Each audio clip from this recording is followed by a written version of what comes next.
Capítulo 3. Estas, pois, são as nações que o Senhor deixou ficar, para por elas provar a Israel, a saber, a todos os que não sabiam de todas as guerras de Canaã.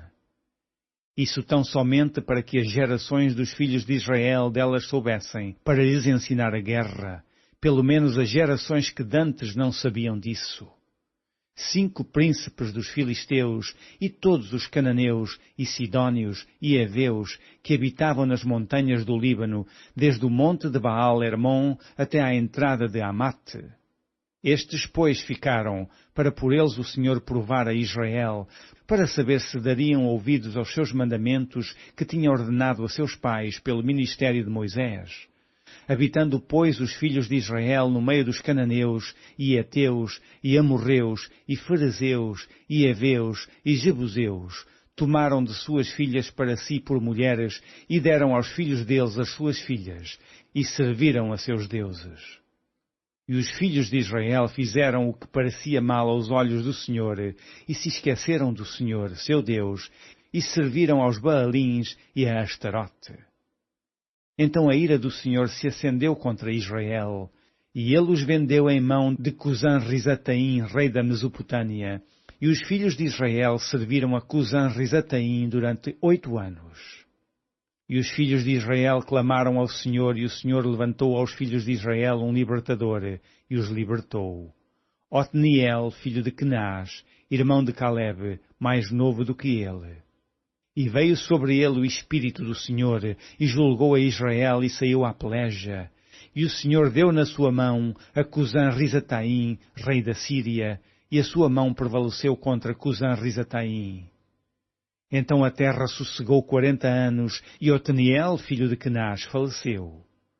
Porém os filhos de Israel tornaram a fazer o que parecia mal aos olhos do Senhor. Então o Senhor esforçou a Eglon, rei dos Moabitas, contra Israel, porquanto fizeram o que parecia mal aos olhos do Senhor. E ajuntou consigo os filhos de Amon e os Amalequitas, e foi e feriu a Israel, e tomaram a cidade das palmeiras.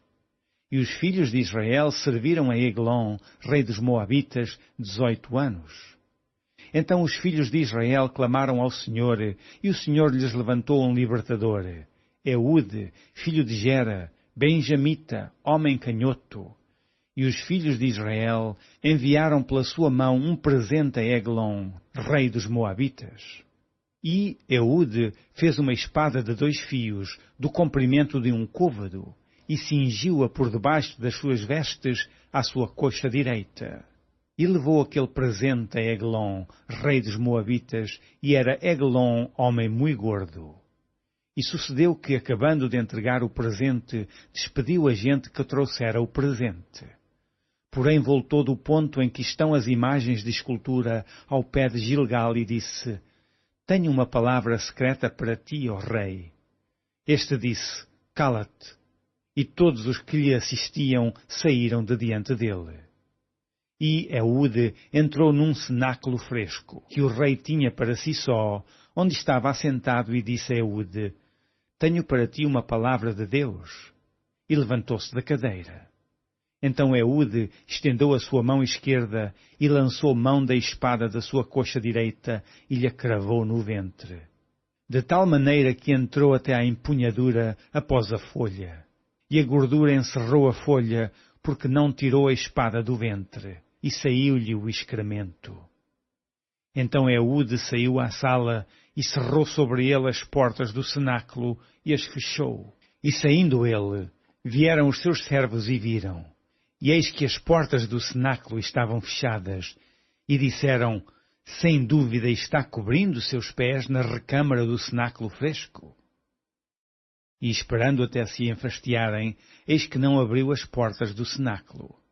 Então tomaram a chave e abriram, e eis seu senhor estendido morto em terra, e Eude escapou enquanto eles se demoraram, porque ele passou pelas imagens de escultura e escapou para Seirá. E sucedeu que, entrando ele, tocou a buzina nas montanhas de Efraim. E os filhos de Israel desceram com ele das montanhas, e ele adiante deles. E disse-lhes: Segui-me, porque o Senhor vos tem dado a vossos inimigos, os Moabitas, na vossa mão. E desceram após ele, e tomaram os vaus do Jordão, a Moabe, e a nenhum deixaram passar. E naquele tempo feriram dos Moabitas uns 10.000 homens, todos corpulentos e todos homens valorosos, e não escapou nenhum. Assim foi subjugado Moabe naquele dia, debaixo da mão de Israel, e a terra sossegou 80 anos. Depois dele foi Sangar, filho de Anate, que feriu 600 homens dos filisteus com uma aguilhada de bois, e também ele libertou a Israel.